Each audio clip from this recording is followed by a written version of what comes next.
২৯ বছর ধরে অচল হয়ে পড়ে আছে নাটোর সদর হাসপাতালের একমাত্র জেনারেটর। ফলে বিদ্যুৎ চলে গেলেই হাসপাতালের পুরাতন ভবনে নেমে আসে ঘুটঘুটে অন্ধকার।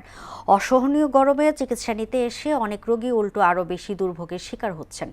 সমস্যা সমাধানের চেষ্টা চলছে বলে জানিয়েছে সিভিল সার্জন জাহিদ হাসানের তথ্যচিত্রে জানাচ্ছেন ডলি বিনতে মনোয়ারা।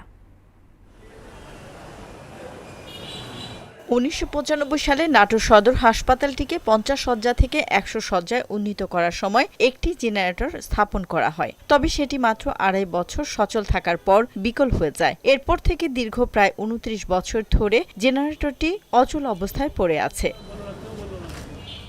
ঘন ঘন লোডশেডিং ও প্রচণ্ড গরমে রোগীদের একমাত্র ভরসা হাত পাখা। জেনারেটর না থাকায় বিদ্যুৎ বিভ্রাট হলেই ব্যাহত হয় চিকিৎসা সেবা।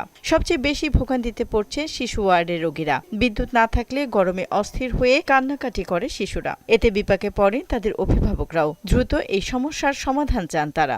বারবার কারেন্ট চলে যাচ্ছে, বাচ্চারা বিরক্ত হচ্ছে, গরমে সে কান্নাকাটি করছে, থাকতে পারছে না।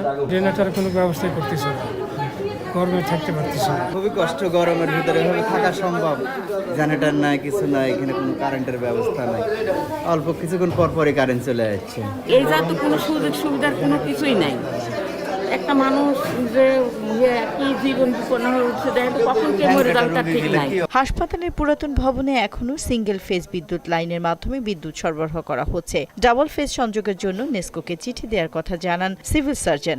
নেসকোকে চিঠি দেওয়া হয়েছে, তারা চাহিদা নিরূপণ করে আমাদের এটাকে ডাবল ফেজ করবে। ডাবল ফেজ করলে আর দেখা যাবে যে যখন একটা ফেজে ইলেকট্রিসিটি থাকবে না, তখন আরেকটা ফেজ থেকে আমরা ইলেকট্রিসিটি পাবো। তারও ব্যাকআপ হিসেবে আমরা চাই যে আমাদের যে জেনারেটরটা কি অবস্থায়, এটা কি ঠিক করা যাবে নাকি নতুন লাগবে, তারপর আমরা এটা যাচাই বাছাই করে আমরা সেই অনুযায়ী প্রয়োজনীয় ব্যবস্থা নেব। শুধু আশ্বাস নয়, দীর্ঘদিনের এই সমস্যার স্থায়ী সমাধান চান রোগী ও তাদের স্বজনরা।